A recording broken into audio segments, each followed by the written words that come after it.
Shalom à tous et à toutes. Alors d'abord, je voudrais vous dire Mazel Tov, parce que si vous êtes en train de regarder cette vidéo, c'est-à-dire que Bezrat Hashem, vous avez prévu de faire votre alia et vous allez nous rejoindre bientôt en Eretz HaKodesh dans les semaines, les mois à venir.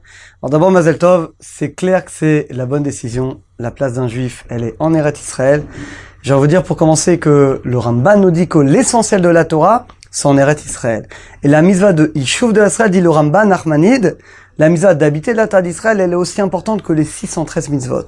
Ça va tellement loin que le Ramban, il dit ce qu'on fait en France, en Chutz La'aretz, c'est une préparation. C'est important, parce que faut bien se préparer. Mais quand on va habiter dans la terre d'Israël, on habite dans le palais du roi. Donc, Mazel Tov, parce que vous allez bientôt nous rejoindre dans le palais du roi, et c'est un mérite exceptionnel. Maintenant, comme tout grand mérite, d'abord évidemment, il y a des efforts à faire, et il y a toujours un isson, toujours une épreuve, il y a toujours un équilibre des forces entre le bien et le mal. Et c'est vrai qu'une des plus grandes épreuves en Eretz Israël, c'est l'éducation des enfants.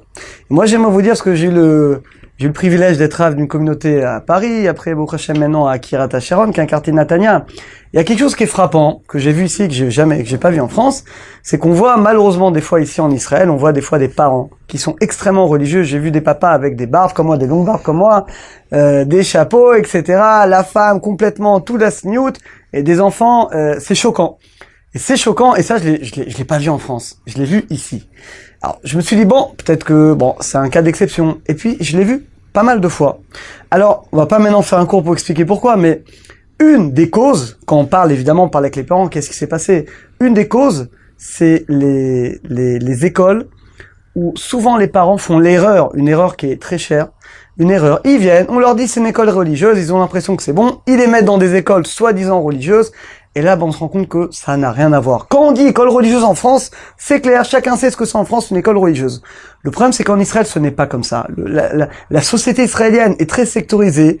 Religieuse, ça veut rien dire. Donc le problème, c'est que les gens arrivent, et on arrive à une situation stupide que les enfants sont des écoles moins bonnes que ce qu'ils étaient en France. Et là, c'est grave, parce que c'est quoi une alia? Une alia, c'est, on veut grandir spirituellement. Alors, à quoi ça sert de faire son alia, de vouloir grandir, mais de mettre ses enfants dans des écoles moins bonnes? Ils apprennent moins de Torah et moins bien que ce qu'ils étaient en France. C'est pas possible.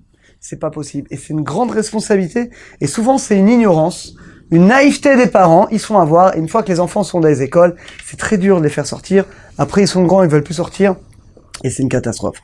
Alors moi, ce que j'aimerais vous dire, Baruch Hashem, on s'adresse à un public qui est intelligent, qui est sage, qui écoute. Ce que je vous demande, vous faites votre alia Mazel Tov. Ne soyez pas naïfs. Avant de venir, allez voir les rabbanim. Les rabbanim, je suis désolé de vous dire, c'est les seules personnes qui peuvent vous conseiller où il n'y a pas d'intérêt. L'arabe, il a pas d'intérêt à ce que votre enfant il aille dans cette école, ce qui n'est pas le cas des autres personnes qui peuvent vous conseiller. Donc, allez voir les rabbanim de la ville, allez les rencontrer. Ils vous diront, cette école, elle est bien, cette école est light. Et allez rencontrer les gens dans l'école. Aujourd'hui, vous avez des francophones qui sont un petit peu partout, qui peuvent vous aider, qui peuvent même venir avec vous au rendez-vous, avec le directeur, etc. Mais je vous en prie, faites attention pour que ce soit une vraie alia, une vraie évolution spirituelle pour vous, mais surtout pour vos enfants. Parce que nous, si on fait notre alia et que nos enfants, ils sont moins que ce qu'ils étaient en France, ils sont moins que nous, et finalement, on est passé à côté. Alors, Bezrat Hashem, qu'on ait le mérite de faire les bons choix, et que toujours, vous allez vous renseigner avant d'inscrire vos enfants. Allez demander aux conseils, aux rabbanim qui habitent là-bas dans le quartier où vous allez habiter. Demandez-leur la liste des bonnes écoles, des mauvaises. Prenez rendez-vous. Ils vous aideront. Ils vous trouveront les personnes qui vont vous aider à faire les bonnes démarches et que vous trouvez chacun votre makom en atrel pour vous et la bonne école Bezrat Hashem pour vos enfants. À très bientôt et on vous attend Bezrat Hashem. Si vous allez à Natania ou dans le coin et Bezrat Hashem, vous m'appelez. Ça me ferait très plaisir de vous rencontrer. À très bientôt à tous.